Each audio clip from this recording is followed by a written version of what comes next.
Vamos lá, pessoal, vamos dar continuidade aí ao nosso estudo, tá? Nós estamos estudando o processo legislativo especial das medidas provisórias, tá ok? Medida provisória é um dos temas que mais cai em prova sobre processo legislativo.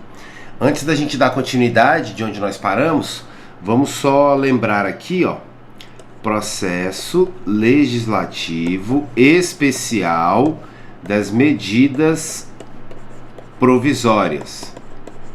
Senhores, medida provisória é um ato privativo do presidente da República. Então o que nós vimos?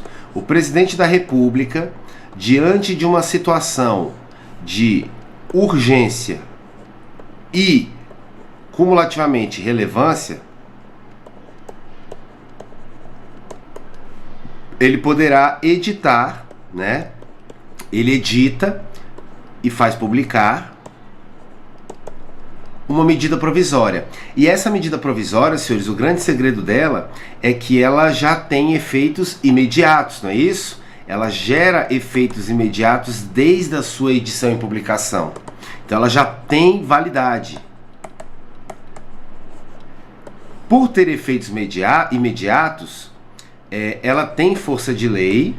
Ela não é lei ainda, mas ela tem força de lei, não é isso? E o presidente da República, quando ele edita essa medida provisória, ele imediatamente, tá? Não é prazo de 48 horas, prazo de 24 horas, não. Ele editou, publicou, imediatamente ele envia para o Congresso Nacional. Imediatamente, ele submete essa medida provisória para análise do Congresso Nacional. Aí o que nós vimos?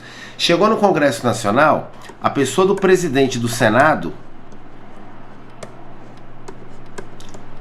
vai determinar a criação de uma comissão mista. Por que essa comissão é mista, professor? Porque ela é composta por deputados, né, e senadores. Deputados federais e senadores. Essa comissão mista, senhores, compete a ela elaborar um parecer, tá? Esse parecer, ele não é vinculativo. É apenas um parecer opinativo.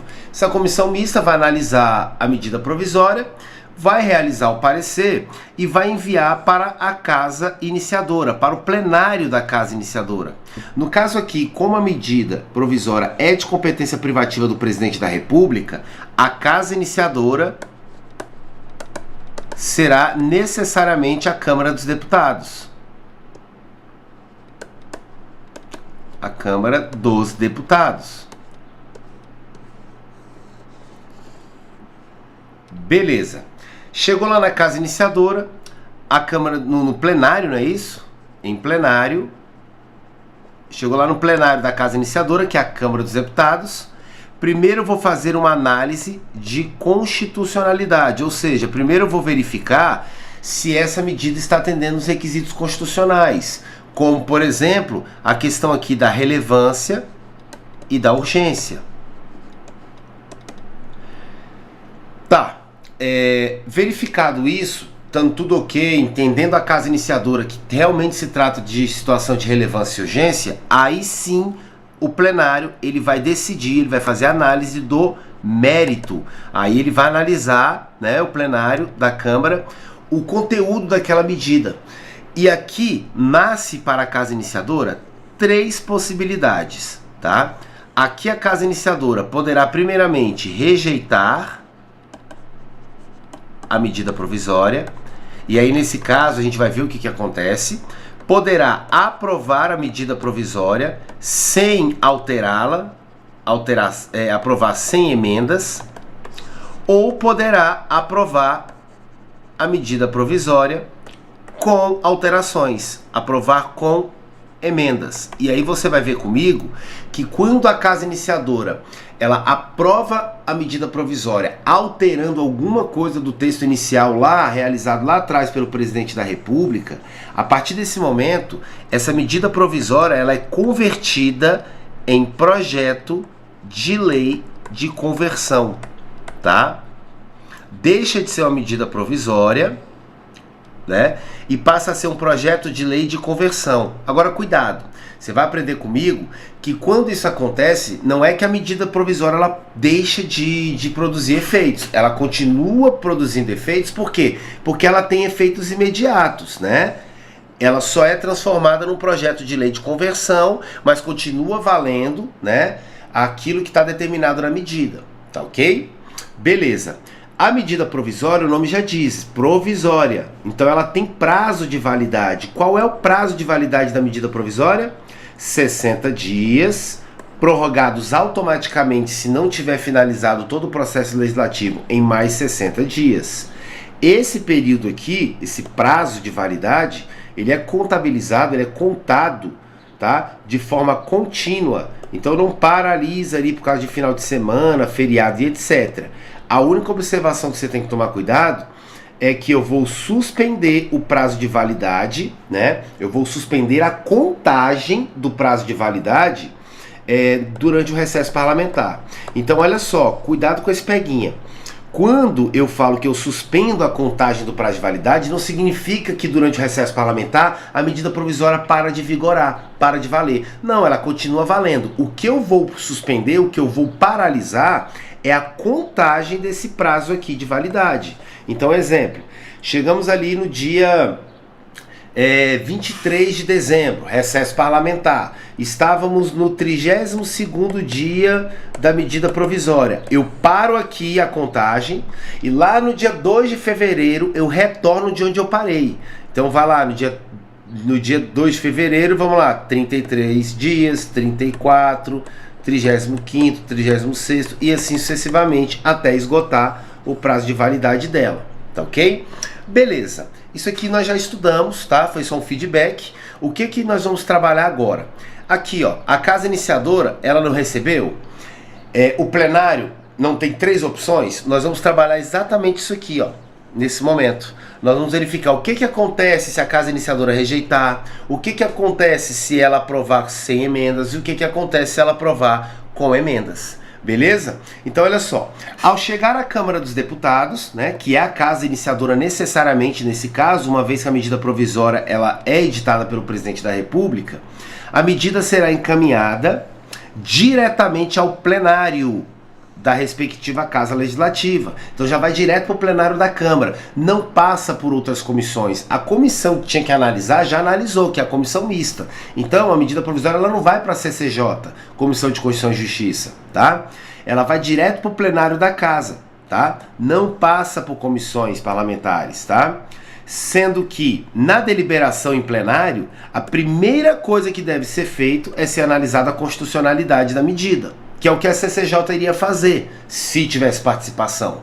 Mas como não passa pela CCJ, já vai direto para plenário, o plenário primeiro verifica a constitucionalidade, tá? E, estando tudo ok, posteriormente eu vou deliberar sobre o mérito. Não foi isso que eu expliquei? Olha aqui, ó, parágrafo 5º. A deliberação de cada uma das casas do Congresso Nacional sobre o mérito das medidas provisórias dependerá de um juízo prévio sobre o atendimento de seus pressupostos constitucionais, controle de constitucionalidade. Depois que eu analiso a constitucionalidade, aí sim eu vou verificar, tá, o mérito. Aí beleza. E o que pode acontecer aqui, professor? Dentre aquelas 3 hipóteses, vamos analisar aqui a primeira. Vamos imaginar que a Câmara dos Deputados, o plenário da Câmara dos Deputados, através da maioria simples, aprovou a medida provisória sem emendas, ou seja, não alterou nada, o texto está íntegro da mesma forma que veio lá pelo Presidente da República. Neste caso, se houver aprovação sem alteração, a medida provisória será encaminhada para a Casa Revisora. Se a casa iniciadora é a Câmara, a casa revisora necessariamente será o Senado Federal. Então aprovou sem alterar nada, manda para a casa revisora, tá? Que se aprovar a mesma, também sem emendas, tá? Será ela encaminhada diretamente para promulgação, que é feita pela mesa do Congresso Nacional, representada por seu presidente. Tranquilo?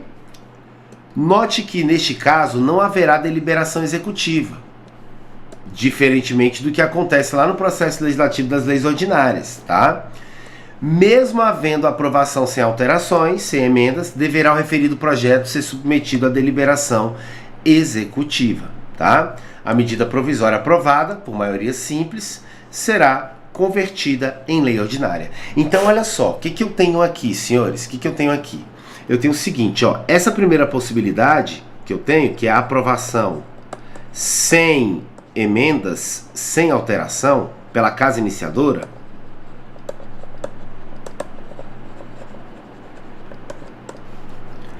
vai ocorrer da seguinte forma. Câmara dos Deputados recebeu a medida provisória, aprovou sem emendas. Aí ela tem que mandar para a Casa Revisora, vai mandar para o Senado Federal, que aqui é a Casa Revisora. Aí olha só, você vai aprender comigo que o Senado Federal ele também tem duas opções, né? Na verdade tem três opções aqui. Vamos imaginar a primeira delas. A Casa Iniciadora aprovou sem emendas, mandou para o Senado Federal, que é a Casa Revisora, e o Senado aprovou também sem emendas. Ou seja, senhores, a medida provisória foi aprovada nas duas casas, Casa Iniciadora e Casa Revisora, nessa hipótese que eu estou te dando aqui, sem alteração nenhuma. Então, olha só, se a medida provisória foi aprovada nas duas casas sem alteração alguma, não tem necessidade de eu enviá-la, né, para o presidente da República, para a deliberação executiva, porque o texto está idêntico, está igual ao que o presidente editou lá atrás. Então não tem por que ter deliberação executiva. Professor, mas lá no processo legislativo ordinário, você me falou que mesmo sendo aprovado sem emenda pelas casas, vai para o presidente da República para deliberação executiva. É isso mesmo. Aquele é o processo legislativo da lei ordinária, aqui é diferente. Aqui eu estou falando de medida provisória, que já está produzindo efeitos, não é um mero projeto de lei ordinária. Aqui eu tenho uma medida provisória que tem força de lei, já está produzindo efeitos, e eu estou falando de uma situação de urgência e relevância. E como tem prazo constitucional para finalizar esse processo legislativo, não vou perder tempo. Como o texto foi aprovado sem emendas pelas duas casas, não vou perder tempo submetendo ele ao presidente da República para a sanção ou veto. Daqui eu já vou ter a promulgação. E a promulgação é feita por quem? Pela mesa do Congresso Nacional, na pessoa do presidente, na pessoa do seu presidente. Tranquilo, senhores? Bem fácil. Agora, e se, professor, a Casa Iniciadora rejeitar a matéria? Aí, olha só. Neste caso, a medida provisória ela perde a sua eficácia, tá? Desde a edição, é isso mesmo. Quando a medida provisória ela é rejeitada, ela perde a sua eficácia, não é só dali para frente, do momento da rejeição para frente. Ela perde a sua eficácia desde a edição dela. É como se ela tivesse, quando foi elaborada, quando foi editada, quando foi publicada, ela perde a eficácia dela desde o momento que ela nasceu. Tá, professor, mas vem cá. E as relações jurídicas que já foram criadas quando ela ainda estava valendo? O que acontece? Olha aqui, ó. Competindo ao Congresso Nacional regulamentar em até 60 dias as relações jurídicas criadas durante sua validade através de decreto legislativo, tá? Eu vou explicar para você melhor isso aqui. Olha só, vamos lá. Agora imagine que a Casa Iniciadora, que no caso é a Câmara dos Deputados, né? Ela, ao invés de ter aprovado sem emendas, que foi o que eu tinha explicado no momento anterior, agora ela realizou a rejeição. Estamos aqui, ó, nessa possibilidade. Vamos imaginar que a Casa Iniciadora ela rejeitou. Opa! Se ela rejeitou, o que vai acontecer? Primeira coisa, perda da eficácia. Ou seja, essa medida provisória caiu. Ela deixa de produzir efeitos. Só cuidado, essa perda da eficácia é desde a sua edição. Então ela perde seus efeitos desde lá atrás. Vamos fazer um exemplo aqui para você entender melhor. Imagina o seguinte: o presidente da República, nós tínhamos aqui uma lei estabelecendo que o salário mínimo seria de R$ 130. E por alguma situação de emergência e urgência, etc., o presidente da República editou uma medida provisória, alterando o valor do salário mínimo. Alterando o valor do salário mínimo de 130 para R$ 150, a exemplo. Beleza. A partir desse momento, o que está vigorando? A lei que falava que era 130 ou essa medida provisória que está falando que é 150? Senhores, a medida provisória ela tem efeitos imediatos e tem força de lei. Então, quem está vigorando é a medida provisória. A partir de agora, o salário mínimo R$ 150. Essa lei anterior aqui, ela não é revogada por medida provisória, tá? A medida provisória não revoga a lei. Essa lei aqui antiga, ela vai ser suspensa, tá? Ela fica paralisada lá, sem produzir efeitos, tá? Fica suspensa. Beleza. Aí o que acontece? O presidente da República editou a medida alterando o valor do salário mínimo para R$ 150. Então, de imediato, submete ao Congresso Nacional. O presidente do Senado determina a criação da comissão mista. Essa comissão mista elabora o parecer. Elaborando o parecer, manda para o plenário da Casa Iniciadora, que no caso é a Câmara dos Deputados. Ao chegar lá no plenário da Casa Iniciadora, na Câmara, primeiro eu vou verificar a constitucionalidade. E a Casa decidiu que está tudo certo, tranquilo, não violou a Constituição, cumpriu os requisitos constitucionais. E posteriormente vai analisar o mérito. Só que, ao analisar o mérito, vamos imaginar que a Casa decidiu, ela poderia aprovar sem emendas, aprovar com emendas ou poderia rejeitar. Vamos imaginar que a Casa Iniciadora, ela optou pela rejeição, ela não concordou com o mérito dessa medida provisória. Se a Casa Iniciadora, ela rejeitou a medida, essa medida, a primeira coisa que vai acontecer, essa medida, ela perde seus efeitos. Então, o que eu tenho aqui? Neste momento, a medida cai, e aí a suspensão da lei anterior que vigorava o tema volta a produzir efeitos. Eu retiro a suspensão, ou seja, o salário mínimo retorna para R$ 130. Beleza, até aqui tranquilo. Só que o problema é que a rejeição faz com que a medida provisória perca seus efeitos desde a edição, desde lá do começo, desde o momento que ela foi editada. Aí eu te pergunto, vamos imaginar que nesse lapso temporal aqui, eu tenha sido passado 40 dias. Opa, professor, passou 40 dias desde a edição e desde o momento que a Câmara rejeitou a medida.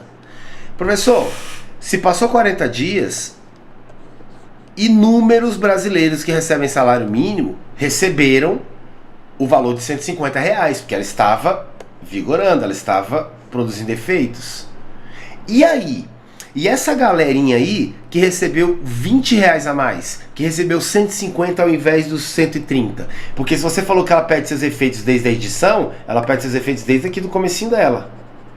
Como é que fica? Esse pessoal tem que devolver os R$ 20 a mais, vai ser descontado no próximo salário mínimo, esses R$ 20, deixa do jeito que tá e só a partir daqui eles voltam a receber 130, esses 150, esses 20 a mais que receberam no mês anterior, na época que a medida provisória estava produzindo efeitos, deixa de bônus. O que acontece? Isso quem define é o Congresso Nacional. O Congresso Nacional, mediante decreto legislativo, vai regulamentar essa situação, vai regulamentar as relações jurídicas que foram constituídas no período de validade, no período em que a medida provisória estava valendo, ou seja, antes da sua rejeição, porque na rejeição ela perde seus efeitos. Entenderam? Então, olha como é simples, ó. As medidas provisórias, ressalvado o disposto no inciso 11 e 12, que a gente vai ver, perderão eficácia desde a edição, se não forem convertidas em lei no prazo de 60 dias, prorrogável nos termos do parágrafo 7º, uma vez por igual período, devendo o Congresso Nacional, é isso que eu quero que você entenda, devendo o Congresso Nacional disciplinar, regulamentar através de decreto legislativo, tá, as relações jurídicas que decorreram dessa medida provisória no momento que ela estava produzindo efeitos, tá? Se não foi editado o decreto legislativo a que se refere o parágrafo 3º, ou seja, o Congresso ele tem 60 dias para editar esse decreto legislativo regulamentando. Como é que vai ficar essa situação aí do pessoal que foi beneficiado, né? Onde eu criei relações jurídicas quando a medida estava produzindo efeitos. Se o Congresso não editar esse decreto legislativo em 60 dias, tá? Até 60 dias após a rejeição ou a perda da eficácia da medida provisória, as relações jurídicas constituídas e decorrentes de atos praticados durante a sua vigência conservar-se-ão por ela regidas. Ou seja, se o Congresso Nacional ele não editar esse decreto legislativo aqui regulamentando essa situação, fica do jeito que tá. Ou seja, recebeu 150? Beleza, fica com 150, deixa do jeito que tá aí, tá? A partir de agora você vai receber 130, por quê? Porque a medida provisória perdeu sua eficácia, ela deixou de existir. E a suspensão da lei anterior é afastada e a lei anterior, que definia R$130 salário mínimo, volta a vigorar, volta a produzir efeitos, com a queda, com a morte, né, com a perda da eficácia da medida provisória. Então, Congresso, você tem 60 dias para emitir um decreto legislativo aí regulamentando essa situação. Não fez 60 dias? Subentende-se que é para deixar do jeito que está. Quem recebeu 150 na época que a medida provisória estava vigorando, tranquilo. Só que a partir de agora, como ela caiu, como ela não tem mais eficácia, a partir de agora é 130. Beleza? Tranquilo? Com isso, você pode observar comigo que essa rejeição aqui, ela pode ser expressa ou ela pode ser tácita. Por quê, professor? Como é que eu tenho a rejeição tácita? Com o transcurso do prazo de validade sem deliberação, sendo que em ambos os casos a mesma perderá sua eficácia desde a edição, tá? Porque medida provisória não gera direito adquirido. Cuidado com isso. Medida provisória não gera direito adquirido. Medida provisória não é lei. Medida provisória é o quê? Tem força de lei, tá ok? E, sendo rejeitada, tá? Eu vou aplicar o princípio da irrepetibilidade absoluta. Aquele que a gente aplica lá na proposta de emenda constitucional, quando ela é rejeitada, onde não poderá ser apresentado uma mesma medida provisória, né? Uma outra medida provisória, na verdade, com a mesma temática pelo presidente da República, na mesma sessão legislativa, em hipótese alguma, sem exceção, tá? Essa é a regra da irrepetibilidade absoluta. Lembra comigo? Olha lá, ó. PEC, proposta de emenda constitucional, eu tenho a irrepetibilidade absoluta. O que significa? Se eu tenho uma PEC que foi rejeitada, eu não posso apresentar outra PEC com a mesma matéria, com o mesmo assunto, na mesma sessão legislativa, no mesmo período de um ano. Não é isso? Não é isso que a gente aprendeu? Já em relação às leis ordinárias e complementares, lei ordinária e complementar, vigora também o princípio da repetibilidade, mas não é o princípio da repetibilidade absoluta. Vigora o princípio da repetibilidade relativa. O que significa isso? Em regra, se é relativa é porque tem exceção. Em regra, a mesma coisa. Não pode apresentar um novo projeto de lei com a mesma temática, tá? Com o mesmo assunto, na mesma sessão legislativa. Agora, por que essa é relativa e essa é absoluta? Porque na relativa, na irrepetibilidade relativa aplicada às leis ordinárias e complementares, tem uma exceção. Se a maioria absoluta dos membros de qualquer uma das casas, Câmara dos Deputados ou Senado Federal, apresentar, né, solicitar o recebimento dessa proposta, desse projeto, perdão, aí sim eu vou poder ter um outro projeto de lei com a mesma temática dentro da mesma sessão legislativa, através do pedido da maioria absoluta dos membros. Por que na PEC absoluta e também na medida provisória eu vigoro a irrepetibilidade absoluta?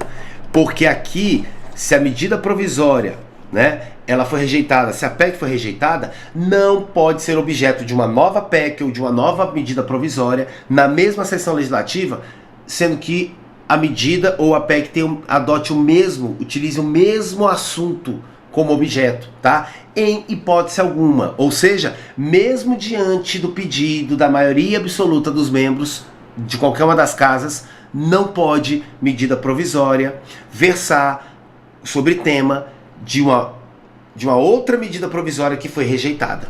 Tranquilo? Tranquilo, senhores? Beleza. Olha lá, ó. É vedada, é proibida a reedição na mesma sessão legislativa, princípio da irrepetibilidade, de medida provisória que tenha sido rejeitada ou que tenha perdido sua eficácia por decurso de prazo. Por que isso aqui? Porque a rejeição, quando eu falo que a casa iniciadora ela tem 3 opções, você vai ver que a casa revisora também tem 3 opções, tá? Ou elas rejeição, ou elas aprovam sem emenda, ou elas aprovam com emenda. A casa revisora vai ser a mesma coisa, ela pode rejeitar, ela pode aprovar sem emenda, ou ela pode aprovar com emenda. Beleza? O que acontece? A rejeição, ela vai ocorrer tanto aqui na casa iniciadora como na casa revisora de 2 formas. A rejeição, ela pode ser expressa. Quando é que isso acontece? Quando de forma expressa a Câmara ou o Senado fala, olha, não gostei da matéria, não alcançou o quórum, tá? De maioria simples e rejeição, tá? Rejeição expressa. Houve a casa iniciadora ou a revisora, tanto faz, ela se manifestou de forma expressa pela rejeição. Não gostei dessa medida provisória, não concordo com o conteúdo dela, rejeito. Aí nesse caso ela vai ser arquivada, né? Vai para arquivamento, perdendo sua eficácia, perda imediata da eficácia. E a perda da eficácia aqui é desde a sua, né, edição, publicação. Desde a edição lá ela perdeu eficácia. E as relações jurídicas que foram constituídas no período que ela estava valendo vão ser regulamentadas pelo Congresso Nacional através de decreto legislativo. Beleza? Tá ok. E aqui nasce o princípio, se ela foi rejeitada, nasce o princípio da irrepetibilidade absoluta. Ou seja, não pode o presidente no outro dia já apresentar outra medida provisória com a mesma temática, porque ele tem que esperar a próxima sessão legislativa para isso. Agora, a rejeição também pode ocorrer de forma o quê? Tácita.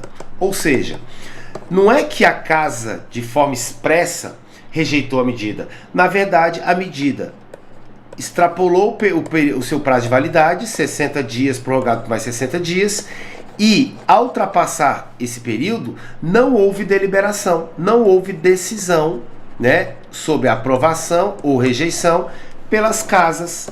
Então, se passou o período de validade dela e não houve deliberação nas casas, ela perde a eficácia do mesmo jeito. Só que aqui eu chamo de rejeição tácita. E o efeito é o mesmo. Irrepetibilidade absoluta, né? Ela perde a eficácia desde a edição, vai ser arquivada. Tranquilo?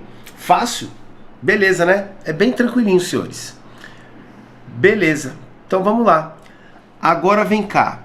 Professor, nós já vimos que se a medida provisória ela foi aprovada sem emenda, já viu o que acontece. Se ela foi rejeitada, já viu o que acontece. E agora eu vou falar com vocês se ela for aprovada, tá? Com emendas, tá? Ou seja, ela foi aprovada, mas houve alteração no texto, né, original ali daquela medida provisória. Se houve emenda, se ela foi alterada, se eu coloquei alguma vírgula nela, essa medida provisória ela é convertida, tá, em projeto de lei de conversão. Aí a partir daqui eu tenho um projeto de lei de conversão. Por quê, professor? Porque ela foi alterada. Ela não está na íntegra como ela foi editada pelo presidente da República. Quando a Câmara ou o Senado ela emenda, ela altera o texto inicial ali daquela medida provisória, aquela medida provisória ela passou a ser um projeto de lei. Aí eu chamo de projeto de lei de conversão, tá? Continua vigorando, porque ainda está no prazo, ela não foi rejeitada, né? Então ela continua vigorando, porque ela tem efeitos imediatos, não é isso? Mas agora é um projeto de lei de conversão, beleza? Aí olha só, neste caso, diferentemente do que ocorre quando a medida provisória ela é aprovada sem alterações, diferentemente de como ocorre quando ela é aprovada sem alterações, aqui sim haverá deliberação executiva, sanção ou veto presidencial.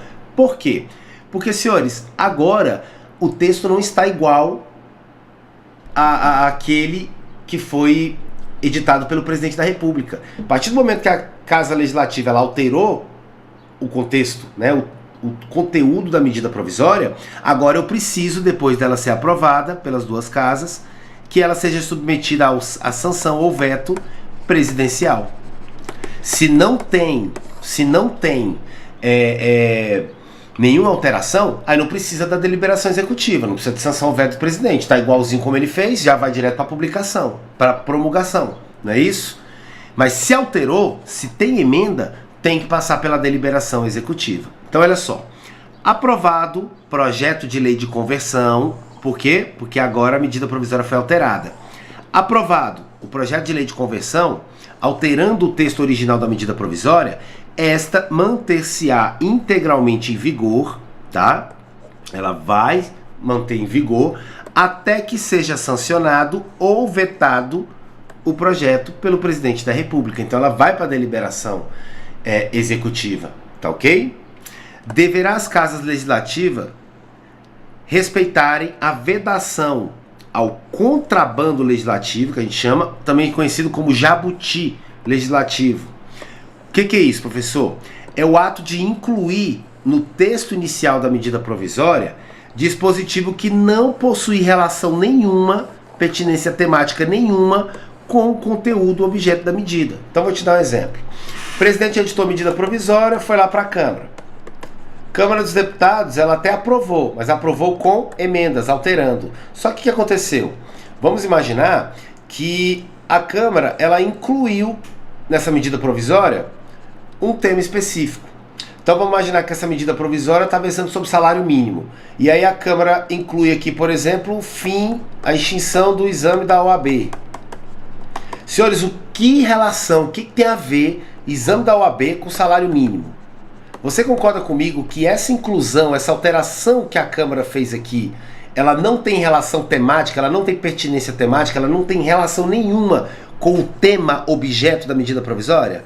Isso aqui é inconstitucional, tá? Isso aqui não pode. Isso aqui é o que a gente chama de contrabando legislativo ou de jabuti legislativo. Por que é chamado de contrabando legislativo? Como é que funciona o contrabando? O cara traz o produto ali escondidinho, não é? O que é o jabuti? O jabuti, ele passa ali pela pista ali, ó, quietinho, no cantinho dele, né? Tentando passar despercebido. É a mesma coisa. Quando você, ao aprovar uma medida provisória, mas alterando ela, acrescentando ali alguma coisa, ou seja, com emenda, se não tem nada a ver, não tem relação nenhuma, não tem pertinência temática entre o tema da medida e o que você está acrescentando aqui, você na verdade está querendo empurrar dentro dessa medida provisória um tema para ver se ele passa despercebido, tá? Isso aqui é inconstitucional, eu não aceito contrabando ou jabuti legislativo, tá ok? Beleza? Tá. Se a Casa Revisora aprovar a medida provisória com emendas, o texto retornará à Casa Iniciadora, Câmara dos Deputados, para que esta realize a deliberação exclusivamente em relação às emendas, às alterações, tá? Porque aqui eu sigo o bicameralismo mitigado. Vamos lembrar disso aqui? Rapidinho, agora eu vou resumir o que a gente trabalhou. Eu sei que parece confuso, que é muita informação, mas eu vou facilitar a tua vida. Presta atenção aqui, muito foco no que eu vou fazer agora. Olha só, nós vimos que o presidente da República editou a medida, manda para o Congresso, pessoa do presidente do Senado institui comissão mista faz o parecer, manda para o plenário da Casa Iniciadora, né? Aí eu tenho aqui Casa Iniciadora, que é a Câmara dos Deputados. A Câmara vai fazer a análise de constitucionalidade primeiro para depois analisar o mérito. Beleza, tudo isso nós já vimos. Eu quero análise de mérito. Agora, quando ela está analisando o mérito da medida provisória, ela tem três opções. Ela pode rejeitar, ela pode aprovar sem emendas, ou ela pode aprovar com emendas, ou seja, alterando o texto. Vamos lembrar o que acontece aqui. Agora você vai conseguir entender que eu vou organizar isso aqui no quadro. Se a casa iniciadora rejeitou, acabou, filho. Não tem nem que falar em casa revisora. Casa revisora é quem? Senado Federal. Tá. Se ela rejeitou, arquivamento, perde seus efeitos desde a edição e vai competir ao Congresso Nacional regulamentar as relações jurídicas criadas na época que ela estava valendo através de decreto legislativo. E como ela foi rejeitada, né, eu vou aplicar o princípio da irrepetibilidade absoluta. Não pode apresentar ao presidente outra medida provisória com a mesma temática, tá, na mesma sessão legislativa. Pronto, aqui a medida perdeu seus efeitos. Aqui a medida morreu, caiu por terra. Tranquilo? Essa é fácil. Não vai nem mandar para a casa revisora. Porque para que uma medida provisória seja aprovada e convertida em lei, ela precisa ser aprovada pelas duas casas. Se ela já foi rejeitada pela primeira, aqui acabou o assunto. Tranquilo? Agora eu posso ter a segunda opção. Eu posso ter o quê? Eu posso ter que a casa iniciadora, ela não rejeitou. Vamos imaginar agora que ela aprovou sem emendas. Opa! Se ela aprovou sem alterar nada, o que ela vai fazer? Ela vai mandar para a casa revisora. E a casa revisora tem quais opções? As mesmas. A casa revisora pode rejeitar. A casa revisora ela pode aprovar sem emendas. E a casa revisora ela pode aprovar com emendas. Vamos estudar todas as possibilidades para você entender. Se rejeitou a casa iniciadora, acabou ali. Não tem que fazer mais nada, morreu. Agora, se a casa iniciadora ela aprovou sem emendas, ela vai mandar o texto da medida provisória para a casa revisora. E o que a casa revisora pode fazer? Primeira opção, ela pode rejeitar. Opa, professor, e se a casa revisora rejeitou? O que acontece? Arquivamento, perde efeitos desde a edição, competindo ao Congresso Nacional regulamentar por decreto legislativo as relações jurídicas estabelecidas no período da sua vigência e vigora o princípio da repetibilidade. A mesma coisa. Ué, professor, mas a casa iniciadora aprovou. Sim, a casa iniciadora aprovou, mas a revisora também tem que aprovar. Se a casa revisora rejeitou, ela morreu, acabou aqui. Beleza? Agora, se a Câmara aprovou sem emendas, mandou para o Senado e o Senado também aprovou sem emendas. Ou seja, as duas casas aprovaram agora e nenhuma alterou o texto inicial da medida provisória. Nesse caso, eu vou direto para promulgação. Certo? Aí aqui, essa medida provisória, ela vai ser promulgada por quem? Pela mesa do Congresso Nacional na pessoa do presidente, né? E aqui, essa medida provisória, ao ser promulgada, ela deixa de ser uma medida provisória e ela é convertida em lei ordinária. Cuidado, medida provisória aprovada, ela vira lei ordinária, ela não vira lei complementar, tá? Não vira lei complementar. Ela é convertida em lei ordinária, tá ok? Beleza, esse cenário aqui é o mais lindo de todos. Fácil? Fácil até aqui? Tranquilo? Agora, professor, e se a casa iniciadora ela aprovar com emendas? E aí? Vamos lá. Se ela aprovar com emendas, vou te falar todas as possibilidades. Ela aprovou. Tem que mandar para onde? Para a casa revisora. Chegando na casa revisora, o que a casa revisora pode fazer? Pode rejeitar. E aí o que aconteceu? Acabou a medida provisória. Acabou a eficácia dela. Tranquilo? A Câmara aprovou alterando. Mandou para a casa revisora, ela não gostou e rejeitou? Morreu. Mesma coisa. Câmara aprovou com emenda, mandou para a casa revisora, a casa revisora aprovou sem alterar nada. Segunda opção. A revisora não alterou nada, só quem alterou foi a casa iniciadora. Quando a casa iniciadora ela altera a medida provisória, aí eu vou ter agora o quê? Um projeto de lei de conversão. Aí esse projeto de lei de conversão, que era medida provisória, né? Agora é o projeto de lei de conversão porque foi alterado, Mandou para a Casa Revisora aprovou sem mexer nada, sem emendas. O que vai fazer aqui a Casa Revisora? Como ela não alterou nada, ela vai mandar agora para o Presidente da República para deliberação executiva, sanção ou veto. Por quê, professor? Porque o texto não está igualzinho como o presidente editou lá atrás. Então ele tem que ser consultado, sancionar ou vetar, né, esse projeto de lei de conversão, porque a medida foi alterada. Tá ok? Beleza. Fácil até aqui, né? Ótimo. E se a Câmara dos Deputados ela aprovou com emenda, certo? Ou até mesmo ela aprovou sem emenda, tanto faz, manda para a Casa Revisora, mas a Casa Revisora agora aprova com emendas. Ou seja, agora quem realizou alteração foi a Casa Revisora. Olha que interessante. Nesse caso, a Casa Revisora que alterou, né, o projeto que foi aprovado pela Casa Iniciadora tem que voltar, tem que retornar, devolver esse projeto de lei de conversão para a Casa Iniciadora.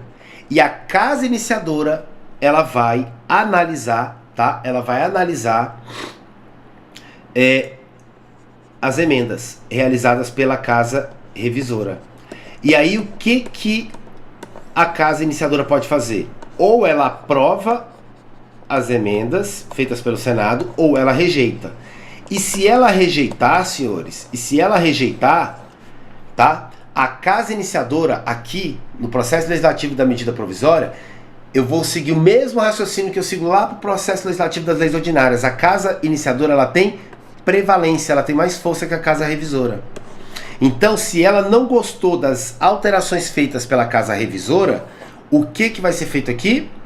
A Casa Iniciadora passa por cima das emendas. Fala, olha, Senado, não gostei disso aqui, essas suas emendas aqui eu tô tirando tudo, viu? Não gostei. Ela passa por cima e envia, tá, esse projeto de lei de conversão para o Presidente da República para sanção ou deliberação, tá? Se foi alterado por ela, né? Casa Iniciadora. Se ela retirar aqui as emendas do Senado e ela não tinha emendado nada, ou seja, o projeto está íntegro, igualzinho como o presidente editou, aí manda direto para a promulgação, tá ok? Que é feita pela mesa do Congresso Nacional. Então, cuidado, quando a Casa Iniciadora ela tem prevalência sobre a Casa Revisora, eu chamo isso aqui de bicameralismo, nós já vimos isso lá no processo legislativo das leis ordinárias, mitigado. Bicameralismo passa pelas duas casas, mas mitigado por quê? Mas elas não têm a mesma força. A Casa Iniciadora tem mais força que a Revisora. Tranquilo? Vocês viram como não tem mistério? Não tem mistério algum. Beleza? Beleza. Agora vem cá. Medida provisória versus revogação de lei anterior. Toma cuidado com isso, tá? Medida provisória, senhores, possui força de lei, mas não é lei ainda, tá? A medida provisória só vira lei, ela só é convertida em lei quando ela é aprovada, promulgada, tá? Aí, essa medida provisória, aprovada por ambas as casas, tudo bonitinho, tá? Seguindo todo o processo legislativo adotado a ela. Quando ela é promulgada, aí sim ela se transforma em uma lei ordinária. Eu brinco com os meus alunos em sala de aula e falo, olha, a medida provisória é como se ela fosse uma lagarta. E aí, quando ela é aprovada, essa lagarta ela se transforma numa borboleta, não é isso? Ela se transforma em lei ordinária. Agora, por favor, não existe a possibilidade de uma medida provisória ser convertida em emenda constitucional, uma medida provisória ser convertida em lei ordinária, em lei complementar, perdão. A medida provisória ela só vira o quê? Lei ordinária. A lagarta só vira borboleta, não tem como a lagarta virar um gavião, tá ok? Não tem como, beleza? Então, olha só, a medida provisória ela possui força de lei, mas não é lei. E por isso, ela não pode revogar lei, mas tão somente suspender a eficácia da mesma. Como assim? Olha só, o exemplo que eu dei anteriormente. Eu tinha uma lei, por exemplo, ordinária, tá? Estabelecendo a regra X. E aí, o que acontece? Entra em vigor uma medida provisória sobre esse assunto, onde o presidente está estabelecendo a regra Y. Ele está modificando isso aqui. Eu lhe pergunto, a medida provisória já está valendo? Já, porque ela tem efeitos imediatos. Ela tem força de lei. Então ela está valendo. A regra que eu vou seguir a partir de agora, enquanto ela está valendo, é da medida provisória. E a lei ordinária, professor? Então ela foi revogada pela medida provisória? Não, não foi revogada, porque medida provisória não pode revogar lei. Lei eu revogo com lei. Não é isso que a gente aprendeu? Então olha que interessante. A medida provisória, ela não revoga a lei anterior. Tá, professor, mas a lei anterior vai fazer o que com ela? Suspender. Ela vai ter os seus efeitos suspensos. Ela fica ali, ó, paradinha, tá viva ainda, mas tá quieta. Eu não aplico essa lei que estava vigorando antes, ela fica suspensa. Por enquanto, vai vigorar a medida provisória. Aí o que vai acontecer? Se essa medida provisória ela for rejeitada, seja de forma expressa pelas casas legislativas ou tacitamente, perdendo o seu prazo de validade, 60 dias mais 60, se ela for rejeitada, a medida provisória, ela perde seus efeitos, ela morre. E aí, a suspensão da lei anterior é afastada e a lei anterior retorna a vigorar. Agora, e se for o contrário? A medida provisória que gerou a suspensão da lei anterior foi aprovada, professor. Foi aprovada, foi promulgada, tudo bonitinho, seguiu todo o processo legislativo. Essa medida provisória ela vai ser convertida em lei ordinária. Agora sim, como a medida provisória ela virou uma lei ordinária, ela foi convertida em uma lei ordinária, agora sim essa lei anterior aqui, que estava só suspensa, tá? Essa lei aqui, ela vai ser revogada. Por quê? Porque agora ela não está sendo revogada por uma medida provisória, ela está sendo revogada por uma lei ordinária. A medida provisória foi convertida, ela se transformou numa lei ordinária. E ao se transformar numa lei ordinária, aí sim eu tenho uma lei ordinária de conversão revogando a anterior lei ordinária que vigorava, que regulamentava o tema. Todos entenderam? Fácil? Então olha lá, ó. Se aprovada a medida provisória, a mesma será convertida em lei ordinária, sendo que neste caso irá gerar a revogação da lei anterior. Por outro lado, não sendo aprovado, ela sendo rejeitada expressa ou tacitamente, a lei anterior, né, até então com seus efeitos suspensos, volta a produzir seus efeitos, porque eu retiro essa suspensão dela. Beleza? Facinho, tranquilo. Beleza, senhores, olha só. No próximo bloco, vamos entrar na parte final, tá, das medidas provisórias, e eu vou pedir para você não deixar de assistir o próximo tema. Por quê? Sob medida provisória, vedações constitucionais, sem dúvida, é o que mais cai em prova. Isso aqui cai muito em prova, tá? Próximo bloco, então, nós vamos retornar aí, processo legislativo especial das medidas provisórias, trabalhando as vedações constitucionais. Aguardo você.